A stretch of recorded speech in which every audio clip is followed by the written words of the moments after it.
Eu cheguei em casa, gravei um vídeo, o meu celular pifou, deu um estouro e apagou o vídeo que eu tinha gravado. Então eu vou gravar de novo. Eu acho que já ficou um pouco mais claro para vocês a partir do debate de hoje o que eu estava falando ontem quando eu falei sobre como a gente vai pagar a conta. Falei, no máximo a gente vai ter que fazer mais dívida. Eu não estava falando dos empresários fazerem dívida, eu estava falando de o Estado fazer dívida, porque quando eu estava discursando ontem, a gente acabou tratando dessa MP sobre as relações trabalhistas no meio de uma discussão que era a relação do presidente com os governadores, então ficou uma coisa mais superficial, mas eu estava falando do Estado se responsabilizar pelo trabalhador. É um movimento que a gente tem visto aparecer aqui para dar um esclarecimento, e não precisa tudo ser custeado por emissão de título da dívida, tá? Pode ser realocação de recurso. Por exemplo, a gente já viu aí um aceno do presidente da Câmara, Rodrigo Maia, falando na disponibilização dos recursos do fundo eleitoral e do fundo partidário, e também em avaliar a possibilidade de redução de salário não só de parlamentar, mas dos funcionários dos três poderes. Só que a gente vai precisar de bastante dinheiro, então talvez só realocar os recursos, aliás, talvez não, mas certamente não será o suficiente pelas projeções feitas pelos economistas, que são as pessoas que têm mais conhecimento para falar. No mundo inteiro, para enfrentar essa crise do coronavírus, que é uma crise sem precedentes, e todos os estados decidindo que é hora da gente gastar para ajudar a população mais vulnerável, gastar para garantir investimento em saúde, gastar para garantir a sobrevivência das micro, pequenas e médias empresas, enfim, gastar para que as pessoas sobrevivam a esse período e que depois de passada essa fase de mais turbulência, para que a gente consiga promover a retomada da economia. E aí vocês vão falar, Gabriela, mas a gente já estava numa situação de crise. É verdade, seria muito melhor se a gente hoje estivesse enfrentando o coronavírus com uma situação fiscal mais confortável. Não é o caso, mas a gente precisa lidar com a realidade que a gente tem.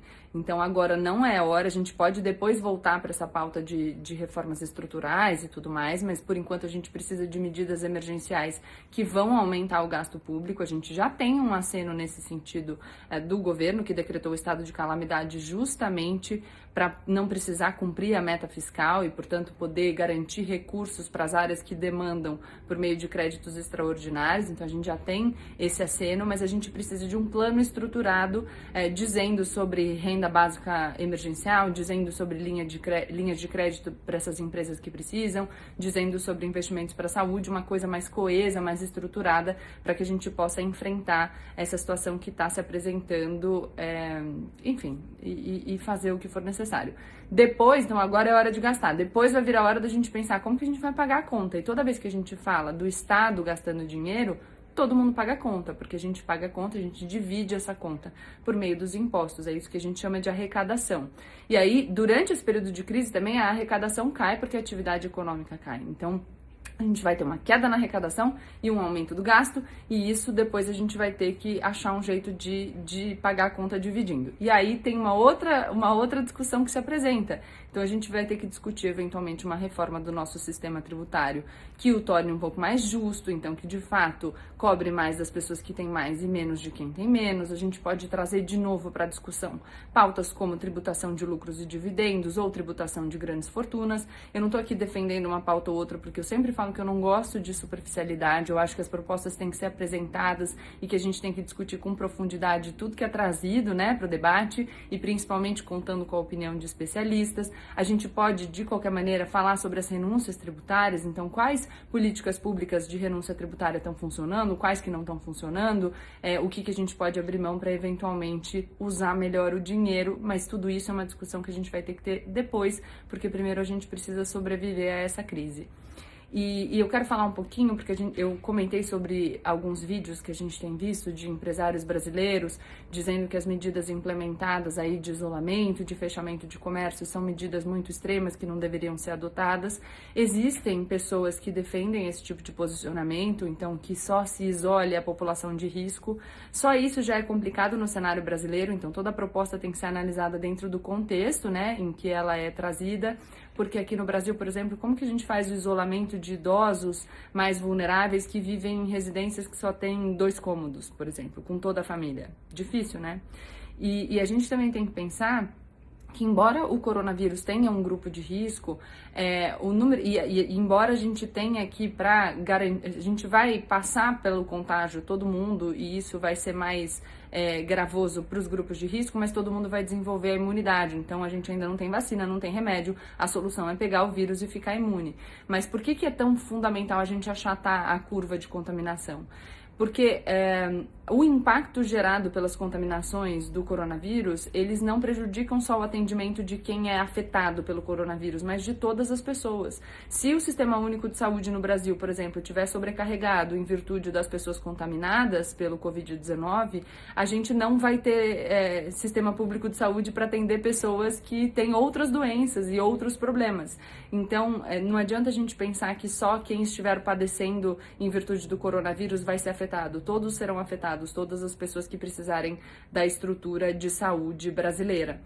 E ainda que a gente estivesse falando de um grupo muito restrito, a gente sempre tem que ter muito cuidado quando a gente fala da vida das pessoas, né? A gente não pode tratar a morte de indivíduos, de seres humanos, como se fossem, poxa, qualquer coisa. A gente tem que ter sensibilidade para tratar com isso. Não são números, são indivíduos. Esses indivíduos têm famílias, tem pessoas que, enfim, que prezam pela vida deles e a gente precisa ser solidário nesse momento e assumir juntos aí esse desafio de enfrentar a dificuldade que vem se apresentando. Essa não é uma posição só do Brasil. No mundo inteiro as políticas de isolamento têm sido adotadas. Até países que relutaram um pouco mais em adotar medidas mais drásticas têm adotado esse discurso. Eu sugiro a vocês que procurem no Twitter mesmo o pronunciamento do Boris Johnson ontem, o primeiro-ministro do Reino Unido, inclusive um pronunciamento muito interessante de um líder mesmo político, falando de como o Reino Unido vai enfrentar junto essa questão